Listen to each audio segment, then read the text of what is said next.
And we are joined now by the three members of Genesis, Mike Rutherford, Tony Banks, and Phil Collins. Nice to have you all here. Morning.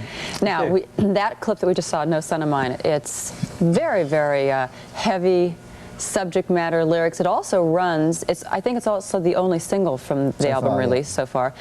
Six and a half minutes or something like that long. That's not the normal pop format. Is this like a conscious effort, Phil, to kind of be away from the mainstream? Well, I mean, we've always been a little bit away, which is why we're probably still around after so long, because, you know, we're not very fashionable, never have been, and so consequently you sort of run in parallel lines with whatever's going on. But the song is sort of 6.5 minutes, and it does reflect sort of the album, so we wanted to put it out, and if radio will play it, that's great. Well, it's interesting, Tony, because I've gone through a couple of the others. It's also, you got homelessness, televangelism, fad diets. I mean, a lot of socially very current you know, thoughts on so many people's mind. Is this a more socially conscious group here, or are things just bothering you more these days? Are you thinking about them, want to talk about them?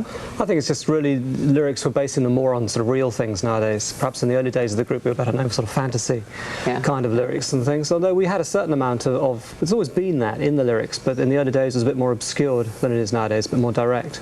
But I mean, you know, when you're writing a lyric, you just write about whatever occurs to you, worrying you, or you're thinking about at the time, and that's what comes out. And I find it fascinating how you guys do it when you get together. It's almost an improvisational kind of form of writing music. First of all, first time in 5 years. I mean, you didn't reform. This is just your first time back together in 5 years.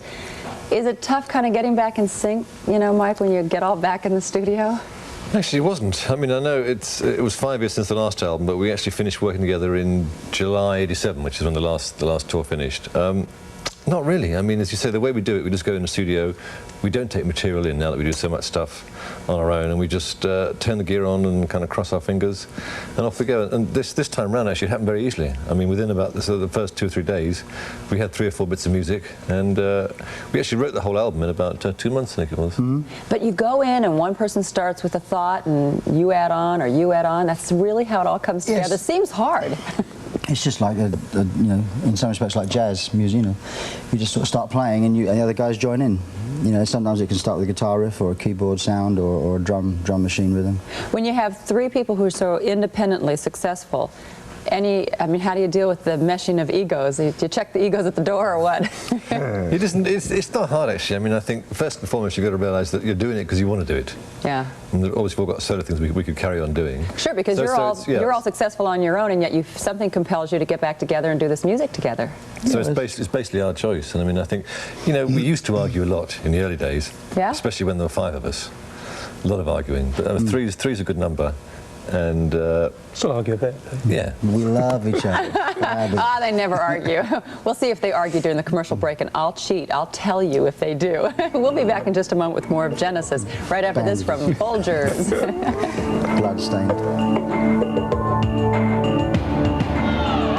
We are back now at Genesis. Mike Rutherford, Tony Banks, and Phil Collins, who have just released their 17th album, We Can't Dance. That's the 17th album in 25 years. We were just saying, it can't be 25 years. No, and please. I asked, where's the first place you ever played in this country?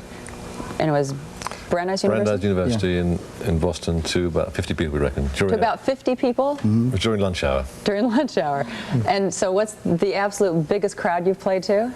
In Paris. It was a Fête de l'Humanité. It was a communist festival, which was they just have a gig every year, and we got. Did I say something wrong? No, we got, how many? About 120,000. 120,000 people. Yeah. That's pretty awesome. That's pretty amazing. Yeah. A lot of people. Yeah.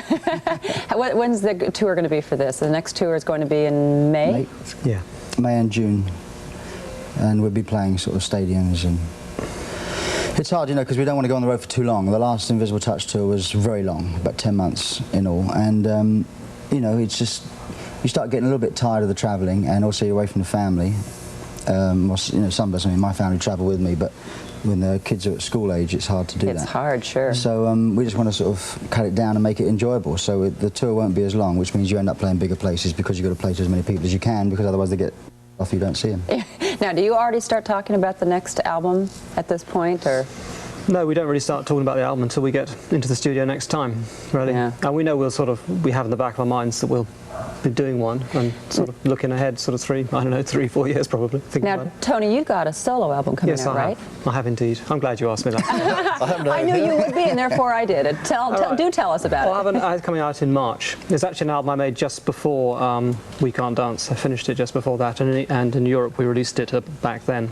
But in America, the idea we thought we'd hold it back until perhaps people, because the problem was when you release an album in Genesis downtime, everyone Yeah, forgets yeah. who I am, you know. Yeah.